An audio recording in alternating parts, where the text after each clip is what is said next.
सरकार को ये भी देखना चाहिए कि युवा जो है अपने पैरों पे भी खड़ा हो।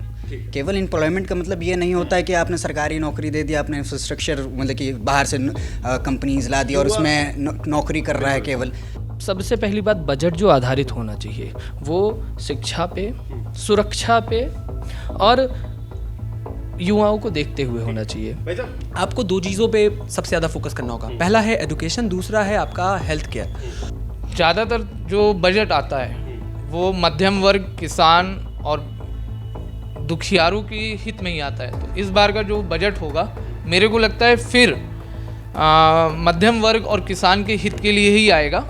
हमारे देश की राजधानी है जो, हमें उसको शुद्ध रखना है, क्योंकि बाहर से लोग आते हैं तो वो जब पहली बार आते हैं दिल्ली, तो दिल्ली को भारत की नज़र से देखते हैं। नमस्कार, मैं प्रखर शुक्ला। 1 फरवरी 2026 को हमारे देश की वित्त मंत्री निर्मला सीतारमण संसद में बजट पेश करने जा रही हैं।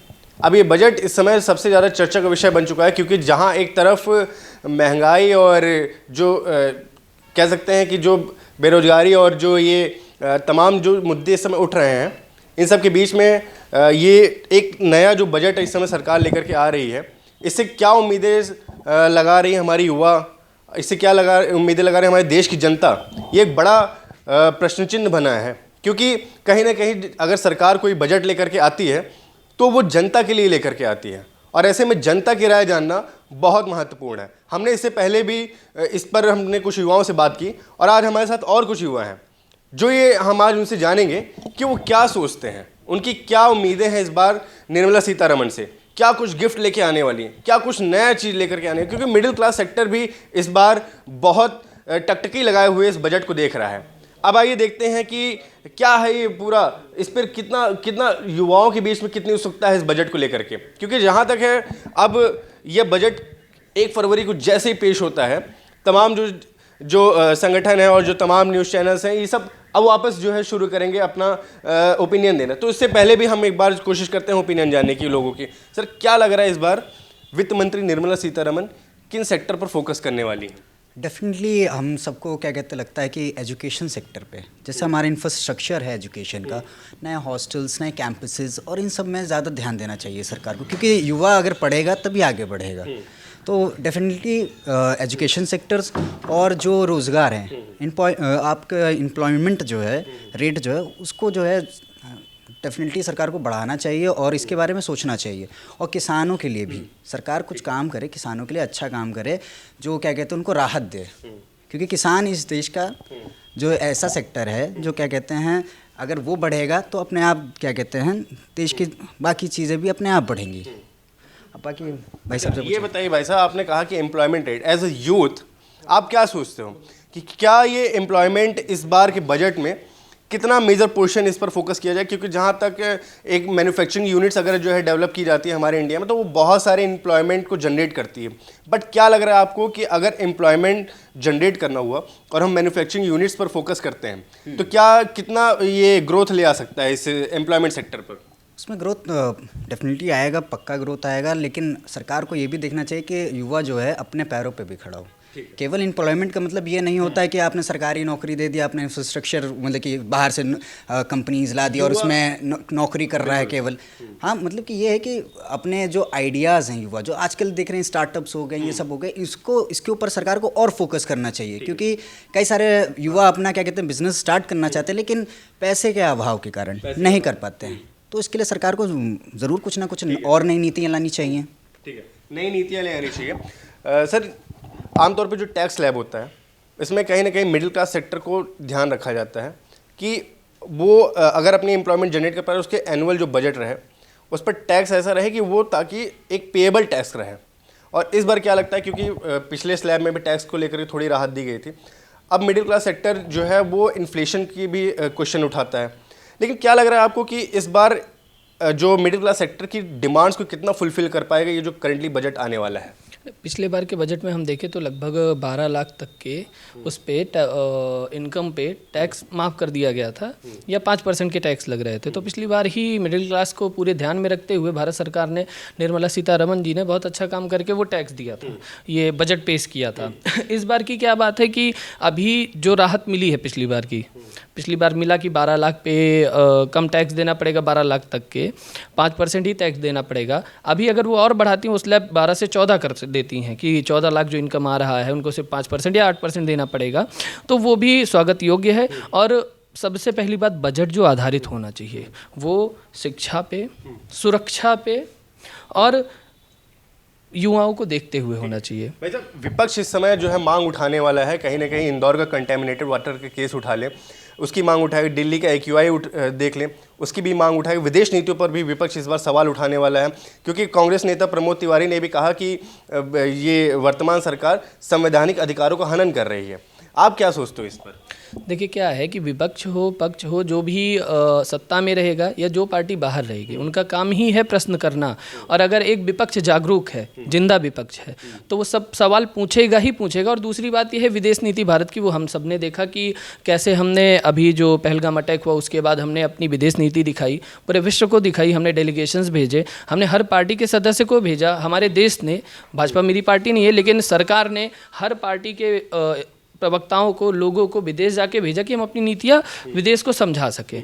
दूसरी बात, अगर इंदौर में एक जगह जहाँ पे वाटर क्राइसिस होती है और वहाँ कुछ लोगों की जान चली जाती है, तो ये वहाँ के प्रशासन की, वहाँ की सरकार की पूरी जिम्मेदारी बनती है कि जो दोषी हैं उनको कड़ी से कड़ी सज़ा दी जाए। और दिल्ली की AQI की बात जैसे है, तो दिल्ली की AQI ख़राब है बहुत दिन से, हम सब जानते हैं।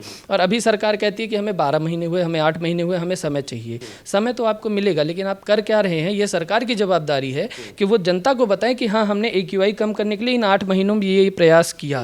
क्योंकि हम देखते हैं कि वो AQI वहीं कम होता है जहाँ पे इनके प्लांट्स लगे होते हैं पोल्यूशन रिडक्शन के, उसके आगे हम जाते हैं तो वही धुंध है, वही धूल मिट्टी है।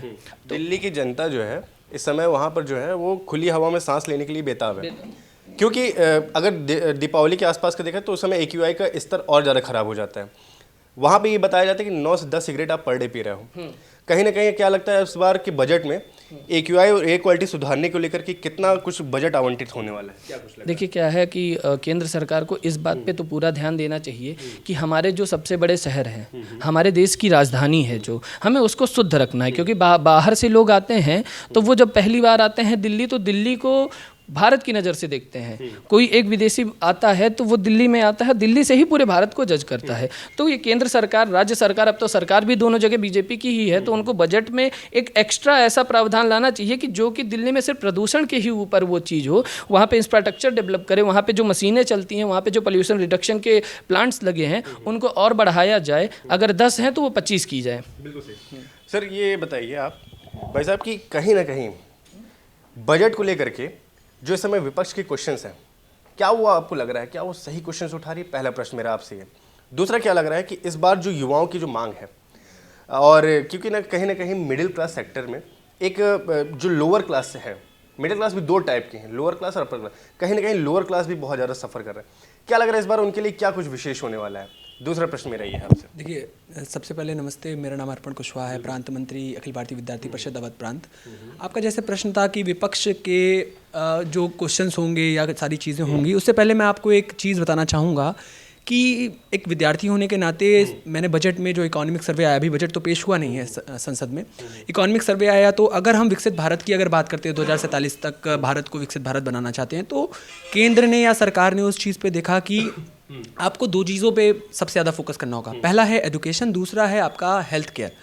तो जैसा कि अगर हम देख रहे हैं पिछले वर्ष में कि जो हमारा एजुकेशन वाली फील्ड है उसमें ग्रॉस इनरोलमेंट रेशियो जो है वो 90% से बढ़ चुका है, परंतु जो हमारा बजट है एजुकेशन को लेकर वो हमारा बजट बहुत कम है, उसमें वृद्धि होनी चाहिए। छात्रों का जो इनरोलमेंट है वो बढ़ना चाहिए। इसके अलावा उनकी जो स्किल डेवलपमेंट है या फिर मार्केट ओरिएंटेड जो जॉब वाला सेक्टर है उस अकॉर्डिंग जो छात्रों के बीच में डेवलपमेंट होना चाहिए।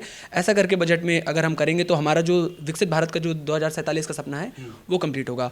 यानी एजुकेशन पे अगर फोकस करें, हेल्थ पर फोकस करें, तो कहीं ना कहीं अगर हमारा शारीरिक स्वास्थ्य सही हुआ, मानसिक स्वास्थ्य सही हुआ, तो तो शायद हम जो है आगे बढ़ सकते हैं। देश की इकोनॉमी की बात करें, अगर जीडीपी रेट की बात करें तो इस बार 7.2% तक करने की बात है। क्या लग रहा है आपको, किन मुद्दों पर मेन फोकस किया जाए, किन सेक्टर्स पर मेन फोकस किया जाए ताकि हम 7.2% जीडीपी को हम अचीव कर सकें? देखिए, जो हमारा जीडीपी का अचीवमेंट की आप बात कर रहे हैं, देखिए कुछ सेक्टर्स ऐसे होते हैं जिनको आपको, वो सेक्टर्स आपके कहलाते हैं जो सस्टेनेबल आपकी ग्रोथ देते हैं। जैसे कि आपकी सीमेंट फैक्ट्री हुई या कंस्ट्रक्शन में आपका अगर वर्क होता है तो उस चीज़ में आपको सस्टेनेबिलिटी अगर आपको मिलती है तो आप आगे बढ़ते हैं करके। या फिर आपको जो हमारा बेसिक जो चीज़ें हैं, अगर हमारी इकोनॉमिक ग्रोथ की सबसे बड़ा फैक्टर मैं आपको बताऊं जीडीपी बढ़ने का या फिर जो हमारी इकोनॉमी बढ़ने का है, वो है कि आपकी इकोनॉमी तो बढ़ रही है परंतु आपका जो आम जनमानस है, अगर उसकी जेब में पैसा आ रहा है तो सबसे बड़ा विषय होता है। तो हमें आम जनमानस की पर कैपिटा इनकम पे बढ़ाने पे फोकस करना होगा। भारत की जीडीपी बढ़ेगी या कुछ जो ऐसे लोग हैं जो फिर आप, बहुत सारा विषय ऐसा है जी। प्रति व्यक्ति आय की अगर बात करें तो कहीं ना कहीं देखिए, अगर हम एक समान से वर्ग की बात करें जो कि कहीं ना कहीं वो बजट की टर्मिनोलॉजीज़ को नहीं समझता, वो शायद वो निर्मला सीतारमण जी की डिबेट भी ना देखे। उसे क्या मतलब है कि केवल रोटी कपड़ा मकान से मतलब है। ऐसे में उस एक शख्स को उस बजट से कैसे सीधा लाभ हो सकता है, क्या लगता है आपको? ज़्यादातर जो बजट आता है वो मध्यम वर्ग, किसान और दुखियारों की हित में ही आता है। तो इस बार का जो बजट होगा मेरे को लगता है फिर मध्यम वर्ग और किसान के हित के लिए ही आएगा। आप एक विषय में चर्चा कर रहे थे कि भारत का जो AQI है या फिर हमारा जो इन्वायरमेंट का जो मैटर्स हैं, इस पे विद्यार्थियों के एस्पेक्ट से या फिर अगर समाज के एस्पेक्ट से अगर हम बात करें तो आपको चिंतन करना पड़ेगा कि जो हमारा AQI है दिल्ली का, उसके पीछे रीज़न एक ये समानता हम दिवाली के समय क्यों देखते हैं, इसके पीछे आपको थोड़ा सा गहन शोध करना पड़ेगा। एक मैं इस पे रिसर्च करते वक्त मैंने पाया करके कि जो नॉर्थ इंडिया का एक बेल्ट है उसमें आप दिल्ली से लीजिए या फिर आप पंजाब से लीजिए, पराली जलाने का विषय हो या कंस्ट्रक्शन का विषय हो, या फिर अगर आप उत्तर प्रदेश आते हैं, उत्तर प्रदेश दिवाली की बात नहीं, क्योंकि दिल्ली में पॉपुलेटेड एक स्टेट है वो, ठीक है। सेंट्रल का सबसे ज़्यादा पॉपुलेटेड अगर माना जाए तो दिल्ली है। कहीं ना कहीं पोल्यूशन उसका भी एक कारण है। देखिए, आप पॉल्यूशन की बात कर रहे हैं, आप बात कर रहे हैं कि कितना पॉपुलेटेड है। नॉर्थ इंडिया की जो पूरी बेल्ट है, आप पंजाब से उठाइए, हरियाणा आइए, दिल्ली आइए, राजस्थान के भी कुछ थोड़े से इलाके हैं, उसमें क्या होता है, उसके बाद उत्तर प्रदेश आइए। आप उत्तर प्रदेश तक जब आते हैं तो इतना ज़्यादा AQI होता है, सिर्फ दिल्ली नहीं, इससे आप झेल आए ये चीज़ें। कानपुर, आगरा, लखनऊ, ये सब झेल रहे हैं। उसके पीछे एक बड़ा कारण है। IIT कानपुर की एक रिसर्च हुई थी जिसमें कि पाया गया कि जो हमारे भट्टे हैं जहाँ पे ईंटों का प्रोडक्शन होता है, वहाँ पर आगरा वाली उस बेल्ट में बहुत ज़्यादा प्रदूषण का ये कारण है। जो माइन्यूट PM 2.5 या PM 10 के लेवल हैं, बहुत ज़्यादा इससे कर रहे हैं। कानपुर में टेनरीज हो गई, लखनऊ का जो विषय हो गया भट्टों का वाला, ये सारी चीज़ों से बहुत पॉपुलेशन ठीक है भाई साहब। एग्रीकल्चर सेक्टर पे आखिरी प्रश्न आपसे है, उसके बाद फिर हम रखते हैं कि एग्रीकल्चर सेक्टर पर क्या लग रहा है, क्योंकि एग्रीकल्चर हमारी इंडियन इकोनॉमी की बैकबोन है। इस बार के बजट में एग्रीकल्चर सेक्टर पे कितना फोकस आ रहा है, एक संक्षेप में बताइए। देखिए, एग्रीकल्चर सेक्टर पे मुझे लगता है कि किसानों का जो विषय है इस पे सबसे ज़्यादा सरकार को ध्यान देना चाहिए। जी, MSP को लेकर अगर हम बताएं, मिनिमम जो हमारे मिनिमम सेलिंग प्राइस है या सपोर्ट प्राइस है, उस पर अगर विषय पे चर्चा करें तो किसानों को एक जो जितना उनकी लागत लगी है उतना उनको मिलना चाहिए करके, और उससे ज़्यादा उनको थोड़ा सा लाभ भी होना चाहिए इस विषय में।